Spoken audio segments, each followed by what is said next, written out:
Thank you. I had never done it that way before. Good job. No regrets. Thank you, buddy. I wanted them to go have fun and play like they were capable of playing. And you couldn't do that if you were afraid of losing. These right there, these are brass balls, man. We've got to have today. As the Rams got revved up, a calm descended on Dick Vermeil, and confidence came in the form of a song.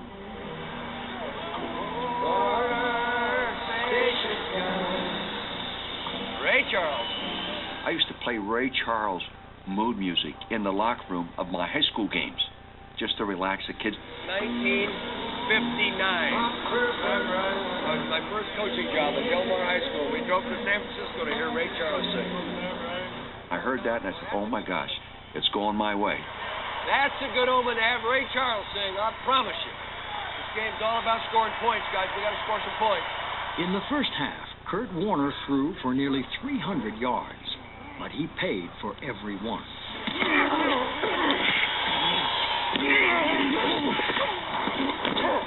And the Rams scored only 9 points.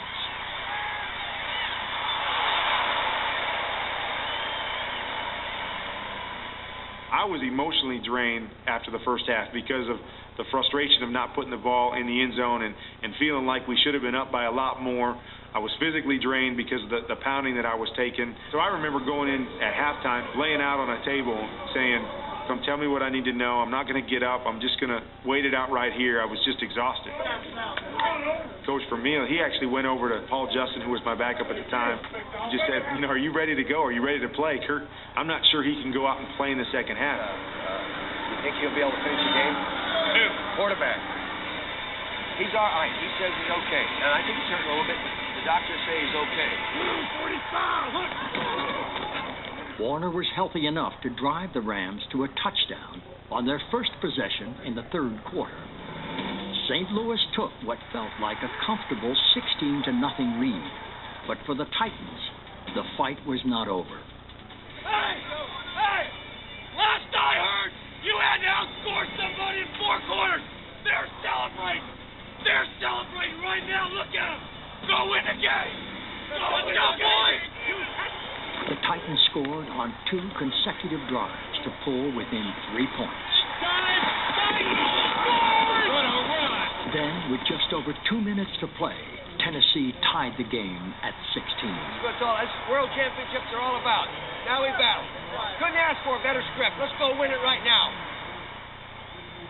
You know, we called the play. The play was 9.99, which was basically all goes. You know, all 4 of our receivers were going to just run straight down the field. First attempt at the 27. Warner back to throw. Rainbows the far sideline. And it is caught by Isaac Bruce. Takes the move to the 30. 25-20. And they won't catch him today. Touchdown, Rams! What I remember about that play was Javon Curse. Javon was truly freakish then, and Kurt stood in the middle of that rush and lost it deep. Next thing I know, I hear people on our bench going up and down and screaming and going crazy. I see Isaac Bruce in the end zone. But what I watched was the courage of Kurt Warner to stand in the face of that rush.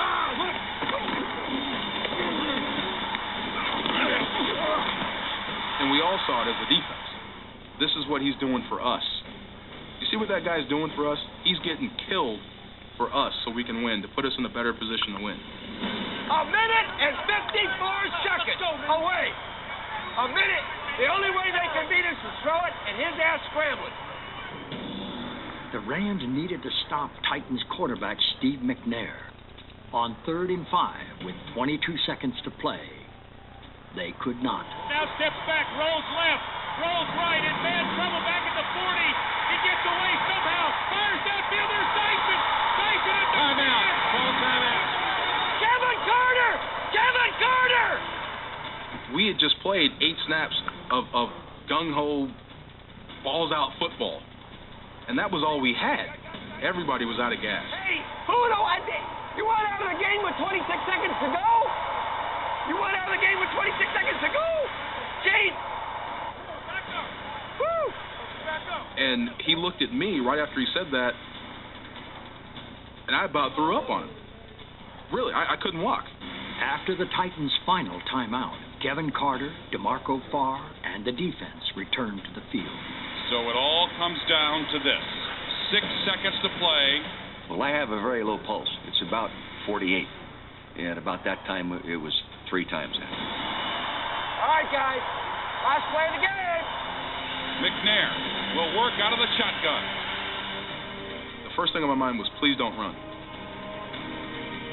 Because if he runs, there's nobody out there that's going to catch him.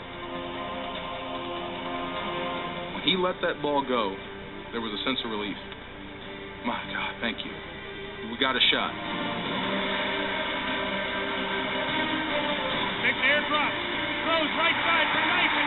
He dives to the end zone. Reaches to the goal line. No. He falls at the 1. Didn't make it. No. Yes. We won it. That's the game. It's over. We're world champions. Coach, congratulations.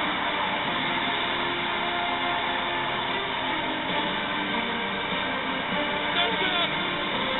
St. Louis, the gateway to the West, is now the gateway to the best football team in the world.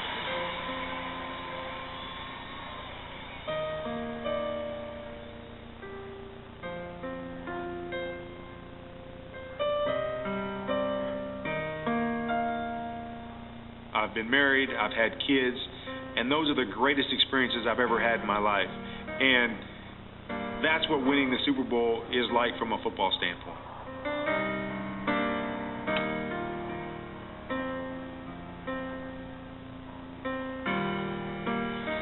The St. Louis Rams are the world champions.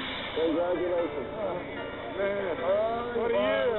Love you, Coach. I love you, too. Thanks for the team. You are special.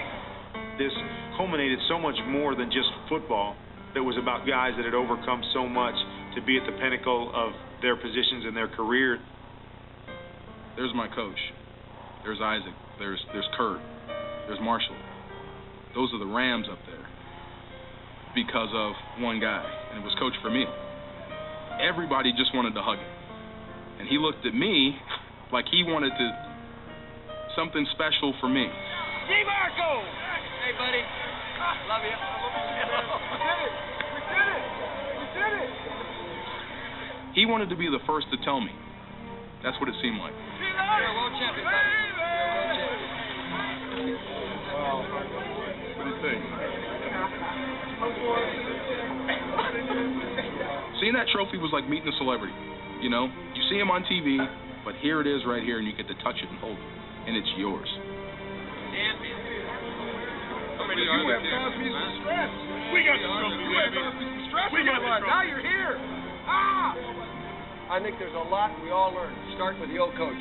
We all learn, but the basic principles that it takes to win will never change. If it's 1980, 1990, year 2000, 2010, when you're raising your own kids, you surround yourself with good people and work hard and be unselfish and care and don't be embarrassed to say I love you and I appreciate it.